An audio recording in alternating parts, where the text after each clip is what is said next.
नमस्कार, आप देख रहे हैं NOI24 हिंदी चैनल। अब बढ़ते हैं इस बुलेटिन की अहम और बड़ी खबरों की तरफ। सबसे पहली और अहम खबर की तरफ चलते हैं। 3 बार हारने के बाद चौथी कोशिश में जीत हुई पेरू की नई राष्ट्रपति केइको फुजिमोरी। उनको पीएम नरेंद्र मोदी ने बधाई दी है। पेरू की नव निर्वाचित राष्ट्रपति केइको फुजिमोरी को प्रधानमंत्री नरेंद्र मोदी ने जीत की बधाई दी है। उन्होंने कहा कि भारत और पेरू के बीच वर्षों से मजबूत और भरोसेमंद मित्रता रही है, जिससे आने वाले समय में नई ऊंचाइयों तक ले जाने के लिए भारत पूरी तरह वचनबद्ध है। और सोशल मीडिया प्लेटफॉर्म एक्स पर पोस्ट में पीएम नरेंद्र मोदी ने जीत की हार्दिक बधाई देते हुए लिखा, पेरू के साथ अपनी मित्रता को भारत महत्व देता है और विभिन्न क्षेत्रों में हमारी द्विपक्षीय साझेदारी को और सुदृढ़ करने के लिए मैं प्रतिबद्ध हूँ। मैं आपको एक सफल कार्यकाल की शुभकामनाएं देता हूँ और हमारे दोनों देशों के लोगों के हित में हमारे संबंधों को और गहरा बनाने के हेतु आपके साथ मिलकर कार्य करने की आशा करता हूँ। अगली बड़ी खबर लखनऊ से आ रही है, जहां लखनऊ पहुंचते ही भाजपा अध्यक्ष नितिन निवन बैठकों में व्यस्त हुए। यूपी में 2027 में जीत का पूरा भरोसा दिया जा रहा है। भारतीय जनता पार्टी के राष्ट्रीय अध्यक्ष का पद संभालने के बाद नितिन निवन उत्तर प्रदेश के पहले दौरे पर लखनऊ पहुंचे हैं। उनके साथ भाजपा के राष्ट्रीय संगठन महामंत्री BL संतोष भी 2 दिन के लिए लखनऊ दौरे पर हैं। लखनऊ आगमन पर भाजपा के राष्ट्रीय अध्यक्ष नितिन निवन ने कहा कि उत्तर प्रदेश की धरती लखनऊ की इस भूमि को मैं नमन करता हूँ। भगवान राम, काशी विश्वनाथ की नगरी, मथुरा की नगरी को नमन करता हूँ। श्रद्धेय अटल बिहारी वाजपेयी को याद करता हूँ और यह हमारा उनका क्षेत्र है। जिस तरह का स्नेह यहाँ के लोगों ने दिया है, मैं भाजपा कार्यकर्ताओं, लखनऊ के लोगों को धन्यवाद करता हूँ। उप मुख्यमंत्री केशव प्रसाद मौर्य ने भाजपा के राष्ट्रीय अध्यक्ष नितिन निवन के प्रदेश दौरे पर कहा कि ये पूरे उत्तर प्रदेश के लिए और भाजपा परिवार के लिए बहुत खुशी का अवसर है। हमारे राष्ट्रीय अध्यक्ष का प्रदेश में आगमन हुआ है और संगठनात्मक बैठकों से लेकर जनप्रतिनिधियों के साथ बैठक और कई कार्यक्रम निर्धारित किए गए हैं। हम विश्वास दिलाते हैं कि राष्ट्रीय अध्यक्ष जो निर्देश देंगे उसके अनुसार पार्टी तीसरी बार उत्तर प्रदेश में भाजपा की सरकार बनाने का प्रयास करेगी। अगली बड़ी खबर दिल्ली से आ रही है, जहां 16वें वित्त आयोग की अनुशासनों पर राष्ट्रीय कार्यशाला में शामिल हुए उप मुख्यमंत्री विजय शर्मा। नई दिल्ली में आयोजित 16वें वित्त आयोग अनुशासनों में राष्ट्रीय कार्यशाला में छत्तीसगढ़ के उप मुख्यमंत्री व पंचायत व ग्राम विकास मंत्री विजय शर्मा शामिल हुए हैं। कार्यशाला में विभिन्न राज्यों के पंचायत ग्रामीण विकास के मंत्री, वरिष्ठ अधिकारियों, नीति निर्माताओं ने भाग लिया है। इस अवसर पर ग्रामीण स्थानीय निकायों को वित्तीय संस्थानों में आवंटन, पंचायतों की वित्तीय समक्षता को सुदृढ़ बनाना और 16वें वित्त आयोग की अनुशासनों को प्रभावी काम पर पूरे विचार किए गए और कार्यशाला में स्थानीय निकायों के वित्तीय लेन देन पर, सेवा प्रदानगी पर पारदर्शिता, जवाबदेही और प्रदर्शन आधारित अनुमान और अनुदान व्यवस्था को अधिक प्रभावी बनाने पर विशेष चर्चा हुई है। उप मुख्यमंत्री विजय शर्मा ने कार्यशाला के विभिन्न तकनीकी सत्रों में सहभागिता करने वाले पंचायतों और ग्राम विकास से जुड़े मुद्दों पर आयोजित प्रस्तुतियां और विचार विमर्श का अवलोकन भी किया। वहीं दूसरी तरफ यूपी कांग्रेस चीफ अजय राय ने सीएम योगी को लिखी चिट्ठी, कहा राम मंदिर दान मामले में फोरेंसिक जांच भी हो। यूपी कांग्रेस कमेटी के अध्यक्ष अजय राय ने सीएम योगी आदित्यनाथ को पत्र लिखकर अयोध्या स्थित श्री राम जन्मभूमि मंदिर में चढ़ावे, दान, भूमि खरीद, निर्माण कार्यों व कथित वित्तीय अनियमितताओं की स्वतंत्र, वैज्ञानिक व बहु एजेंसी फोरेंसिक जांच करने की मांग की है। 2 पन्नों के इस पत्र में उन्होंने कहा कि राम मंदिर करोड़ों श्रद्धालुओं की आस्था का केंद्र है, इसलिए उससे जुड़े प्रत्येक आर्थिक लेन देन में पूरी पारदर्शिता, जवाबदेही और सार्वजनिक विश्वास बनाए रखना जरूरी है। अजय राय ने पत्र में हाल में सामने आई नकदी चढ़ावे से जुड़ी कथित अनियमितताओं से पहले हुई भूमि खरीद, निर्माण कार्यों को लेकर भी सवालों का जिक्र किया है और कहा कि इन मामलों की निष्पक्ष और वैज्ञानिक जांच की जानी चाहिए। अजय राय का कहना है कि केवल सामान्य आपराधिक जांच से पूरे मामले की सच्चाई सामने नहीं आएगी, बल्कि इसके लिए integrated multi agency forensic investigation की आवश्यकता होगी, जिससे धन के पूरे प्रवाह और वित्तीय रिकॉर्ड की गहन जांच हो सके।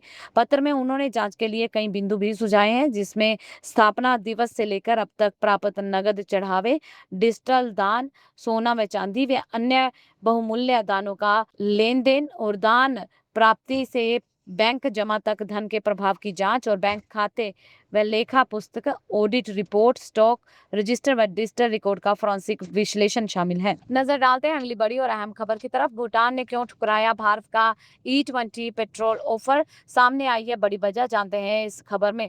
भूटान ने भारत की E20 पेट्रोल सप्लाई का प्रस्ताव फिलहाल ठुकरा दिया है।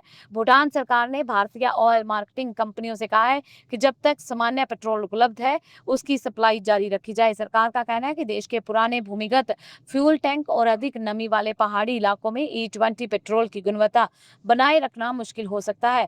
भूटानी अधिकारियों के मुताबिक एथेनॉल मिश्रित ईंधन में नमी मिलने का खतरा रहता है, जिससे ईंधन खराब होने, स्टोरेज टैंक और पाइपलाइन में जंग लगने या वाहनों के इंजन पर असर पड़ने की आशंका बढ़ जाती है। इसी वजह से भूटान ने फिलहाल E20 ईंधन अपनाने से इनकार कर दिया है।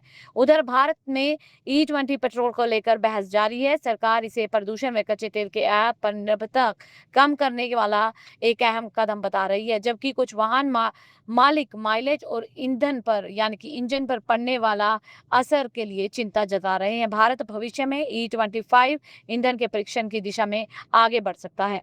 अगली बड़ी खबर पंजाब से आ रही है, जहां साइबर अपराध के खिलाफ पंजाब पुलिस का बड़ा अभियान। एक साल में 729 आरोपी गिरफ्तार कर लिए गए। पंजाब के पुलिस महानिदेशक गौरव यादव ने शनिवार को कहा कि राज्य की पुलिस ने साइबर अपराध के खिलाफ अपनी कार्रवाई तेज करते हुए पिछले एक वर्ष में 729 साइबर अपराधियों को गिरफ्तार किया है।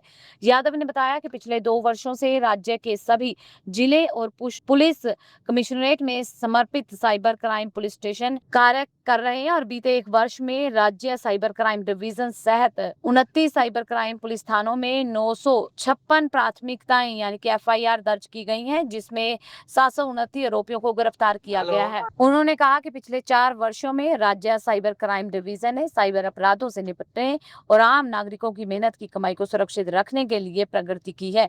कार्रवाई के साथ साथ जागरूकता पर भी विशेष ध्यान दिया गया है। इस दौरान राज्य भर में 657 जन जागरूकता कार्यक्रम आयोजित किए गए हैं, जिसमें लोगों को ऑनलाइन ठगी से बचने, किसी भी साइबर अपराध की तुरंत 1930 हेल्पलाइन यानी कि 1930 हेल्पलाइन पर शिकायत दर्ज करवाने के लिए प्रेरित किया गया है। DGP ने कहा कि पंजाब पुलिस भविष्य में भी कड़े कानून और जन जागरूकता अभियानों के माध्यम से साइबर अपराध पर प्रभावी नियंत्रण जारी रखेगी। अगली बड़ी खबर ऋषिकेश से आ रही है, जहां युवा कांग्रेस कार्यकर्ताओं को पुलिस ने हिरासत में लिया। मुख्यमंत्री को ज्ञापन देने जा रहे थे। ऋषिकेश बापूग्राम को राजस्व ग्राम घोषित करने और पेपर लीक के विरोध में मुख्यमंत्री को ज्ञापन देने जा रहे युवा कांग्रेस कार्यकर्ताओं को पुलिस ने हिरासत में ले लिया है।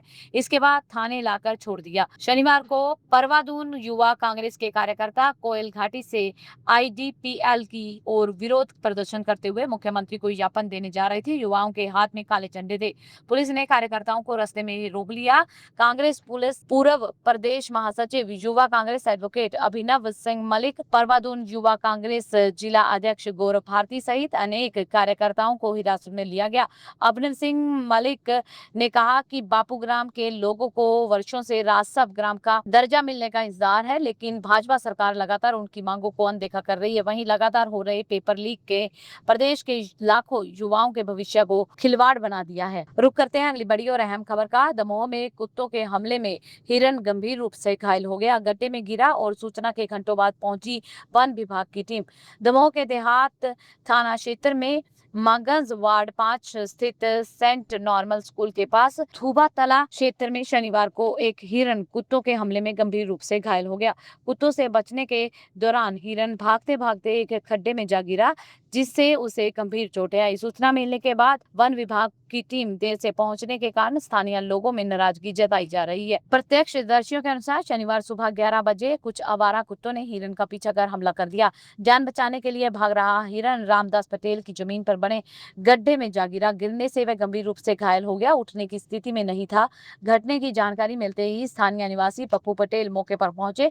उन्होंने पुलिस और वन विभाग को सूचना दे दी। आरोप है कि सूचना देने के बाद भी वन विभाग की टीम कई घंटों तक मौके पर नहीं पहुंची। इस दौरान पप्पू पटेल ने घायल हिरन को गड्ढे से बाहर निकालकर अपने घर में सुरक्षित रखा, ताकि कुत्ते दोबारा उस पर हमला न कर सकें। बढ़ते हैं अगली बड़ी और अहम खबर की तरफ। राजा वड़िंग बोले, चन्नी के साथ मिलकर लड़ेंगे चुनाव। पंजाब कांग्रेस में सब और राइट है। पंजाब कांग्रेस के प्रदेश अध्यक्ष अमरिंदर सिंह राजा वड़िंग ने पूर्व मुख्यमंत्री चरणजीत सिंह चन्नी के साथ मतभेद की खबरों का खंडन कर दिया है और कहा कि पार्टी आगामी विधानसभा चुनावों में पंजाब के लिए मिलकर लड़ने के लिए एकजुट रहेगी।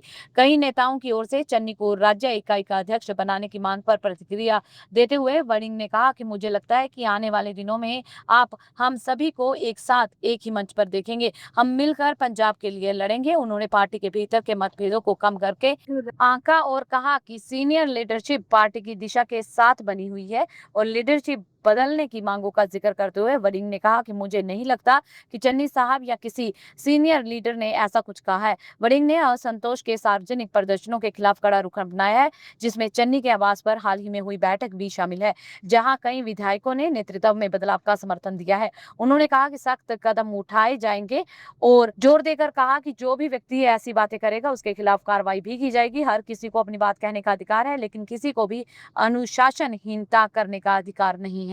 अगली बड़ी खबर हिमाचल प्रदेश से आ रही है, जहां हिमाचल सरकार का बड़ा फैसला। डीआईजी संजीव गांधी को मिला नया सरकारी ठिकाना। आवास विवाद का हुआ अंत। राज्य सरकार ने वरिष्ठ आईपीएस अधिकारी संजीव गांधी को शिमला में नया सरकारी आवास आवंटित कर दिया है। सामान्य प्रशासन विभाग ने निर्देशक संपदा को आवश्यक कार्रवाई के निर्देश दिए थे और राजीव गांधी ट्रैफिक, टूरिस्ट और रेलवे के पुलिस उप महानिरीक्षक यानी कि डीआईजी को हाविंगटन शिमला स्थित सेट नंबर 1 जीएफ टाइप 5 सरकारी आवास आवंटित किया गया है। इससे पहले उन्हें रिचमंड शिमला स्थित सेट नंबर 11 टाइप 5 आवास निर्धारित किया गया था, लेकिन उस आवास को पूर्व आवंटी द्वारा अभी तक खाली नहीं किया गया था। इसी कारण सरकार ने वैकल्पिक व्यवस्था करते हुए आवंटन स्थित सरकारी आवास में उनके नाम का आवंटन करने का निर्णय लिया है।